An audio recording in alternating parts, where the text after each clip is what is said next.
সকলকে আজকের ভিডিওতে অসংখ্য ধন্যবাদ।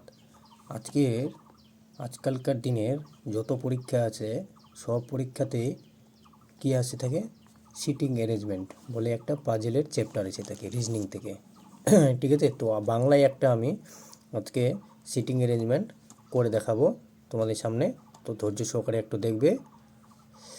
দেখো, প্রথম কোশ্চেনটা কি, কিছু ব্যক্তি এমনভাবে সারিতে বসে আছেন যে সকলেই উত্তর দিকে মুখ করে আছেন। কোথায় আছে? উত্তর দিকে মুখ করে আছে।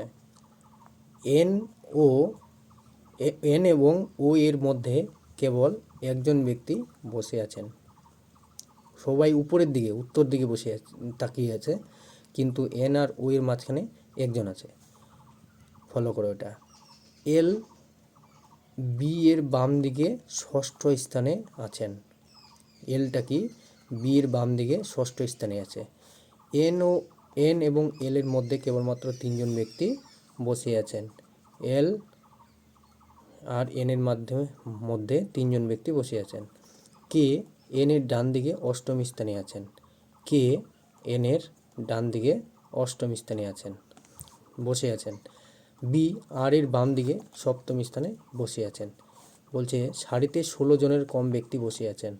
সারিতে কোনো মতে যেন 16 জনের বেশি না হয়। তাহলে দেখো, প্রথম লাইনটাতে কি বলেছে, এন ও এবং ও এর মধ্যে কেবল একজন ব্যক্তি বসে আছেন। ঠিক আছে। এল বি এর বাম দিকে ষষ্ঠ স্থানে বসে আছেন। তাহলে এবং এন এবং এল এর মধ্যে কেবলমাত্র তিনজন ব্যক্তি বসে আছেন। ঠিক আছে। সেক্ষেত্রে আমি যদি করি, ঠিক আছে, সেক্ষেত্রে যদি আমি করি, কয়জন ব্যক্তিকে আগে লিখবো? আমি বি দিয়ে শুরু করলাম, বি থেকে পারফেক্ট করে লাগলাম। তাহলে বি এর ক্ষেত্রে কী হচ্ছে, বিটা এল এর ষষ্ঠ স্থানে কোন দিকে বসে আছে? বাম দিকে। এদিকটা হচ্ছে বাম, এদিকটা হচ্ছে ডান। ঠিক আছে, এটা হচ্ছে ডান, এটা হচ্ছে বাম, এদিকে গেলে বাম। তাহলে বিটাকে নির্দিষ্ট করে এলটা ষষ্ঠ স্থানে বসে আছে কোন দিকে? বাম দিকে। ঠিক আছে। তাহলে বি এর বাম দিকে ষষ্ঠ ঘর কোনটা? 1 2 3 4 5 6। ঠিক আছে, তাই আমি ষষ্ঠ স্থানে কি লিখলাম? এল বসিয়ে দিলাম। ঠিক আছে। তারপর বলেছে এন ও ও এর মধ্যে কেবলমাত্র একজন ব্যক্তি বসে আছেন। তাহলে এন আবার কি শর্ত আছে? এন ও ও এর মাধ্যমে একজন ব্যক্তি বসে আছেন। তাহলে এন আমি এদিকে লিখতে পারি। আর এন আর এল এর মাঝখানে কয়জন আছেন? তিনজন, তাই তিনজন এখানে আছে। ঠিক আছে। আর এন আর ও এর মাঝখানে কি আছে? একজন ব্যক্তি বসে আছে। ঠিক আছে।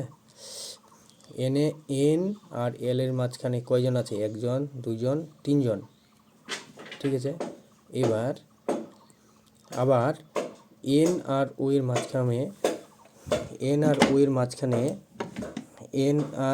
মাঝখানে কয়জন ব্যক্তি বসে আছে? একজন। ঠিক আছে, একজন ব্যক্তি আছে। তারপরে কেস নাম্বার এটা তৈরি হচ্ছে একটা। তারপরে দেখো case number N, K N এর ডান দিকে অষ্টম স্থানে বসে আছেন। কে এন এর ডান দিকে অষ্টম স্থানে। তাহলে এন তো আমরা এখানে ধরেছি, এন এর ডান দিক কোনটা? এদিকে, ডান দিকে এদিকে। তাহলে এদিকে তো আমরা লাইন লিখিনি, তো আমাকে কি করতে হবে? লাইন লিখতে হবে। তাহলে এটা রেখে দিলাম এই পার্টটা, এই পাশটায়, বাম পাশটায়, ডান পাশটায় এইভাবে লিখতেছি। ঠিক আছে। কেস নাম্বার 1, কেস নাম্বার এখান থেকে এখানে দেখো। ঠিক আছে। তাহলে কি হচ্ছে? এন হলো, এন এর একটা ও আর এল, এটা লিখে দিয়ে এটা জুড়ে দিলাম বি অবধি। ঠিক আছে।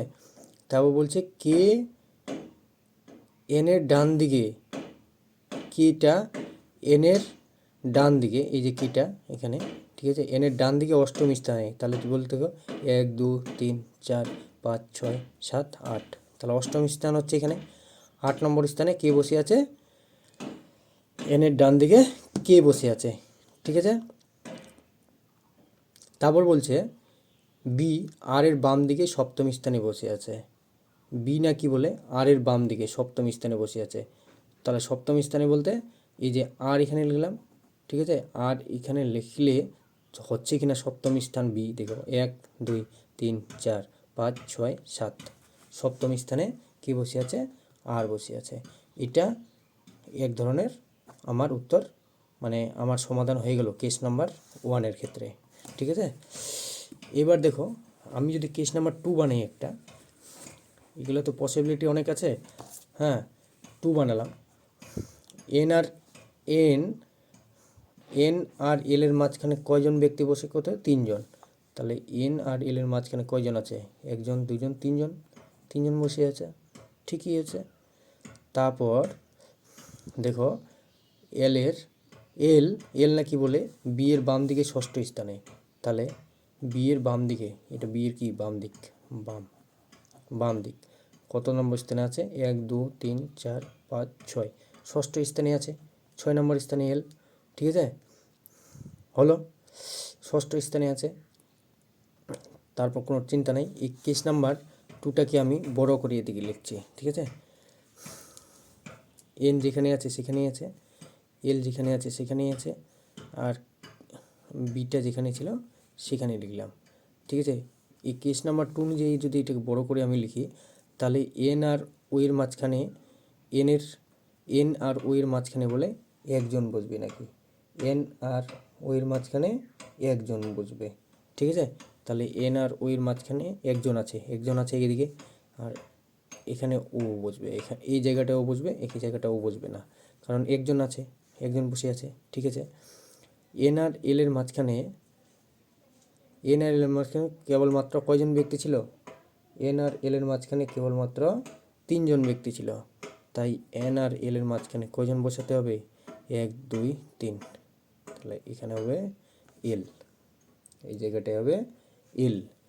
আবার এল এর কত নম্বর স্থানে, ডান এন এবং এল এর মধ্যে 3 জন ব্যক্তি বসে আছে, 3 জন ব্যক্তি বসিয়ে দিলাম, ঠিক আছে, এই কেস থেকে। হ্যাঁ, তারপর বি এর বাম দিকে ষষ্ঠ স্থানে বলে কি আছে, এল আছে, এই এলটা বি এর বাম দিকে ষষ্ঠ স্থানে হবে। তাহলে 1 2 3 4 5 হয়ে যাচ্ছে, তাহলে বিটাকে আমাকে এই জায়গাটাতে বসাতে হবে, ঠিক আছে। 1 2 3 4 5 6 ষষ্ঠ স্থানে কি বসে আছে, বাম দিকে এল বসে আছে, ঠিক আছে, সবাই জানো এটা। আবার বি নাকি বলে বি নাকি, দেখো বি আর এর বাম দিকে সপ্তম স্থানে আছে, তাহলে এটা কি সপ্তম হচ্ছে, দাঁড়াচ্ছে, দেখো 1 2 3 4 5 6 7 সপ্তম স্থানে, ঠিক আছে, এই ক্ষেত্রে, ঠিক আছে। তাহলে দ্বিতীয় কেসটা থেকে এই যে দ্বিতীয় নম্বর কেসটাকে আমি যদি বড় করি, ব্যাপারটাকে এরকম করে দাঁড়াচ্ছে। কিন্তু লাস্টের লাইনটা দেখো, সারিতে 16 জনের কম ব্যক্তি বসে আছেন, এটা একটা শর্ত চাপিয়ে দিয়েছে। তাহলে তুমি কি করে বলতে পারবা যে 16 জনের উপরে লিখে দিতে হবে, এখানে কত আছে টোটালে, 1 2 3 4 5 6 7 8 9 10 11 12 13 14 15 16 17 18 19 20 জন আছে, তাই এটা এলিমিনেট হয়ে যাবে, 16 হবে না, 16 জনের উপরে হবে না, 16 জনের নিচে হবে। তারপর প্রথম কেসটা থেকে আমরা বৃদ্ধি করলে কি দাঁড়িয়েছে, 1 2 3 4 5 6 7 8 9 10 11 12 13 14 জন দাঁড়িয়েছে। আবার গুনো, 1 2 3 4 5 6 7 8 9 10 11 12 13 14 জন, ঠিক আছে। তাই 14টা 16 হচ্ছে বড় না ছোট, অবশ্যই ছোট, ঠিক আছে, 16-র উপরে যাবে না, 16-র নিচে হবে, তাই কেস নাম্বার 1টা রাইট, ঠিক আছে, কেস নাম্বার 1টা রাইট। থ্যাংক ইউ সকলকে, তোমরা অবশ্যই ভিডিওটা মনোযোগ দিয়ে আবার দেখবে।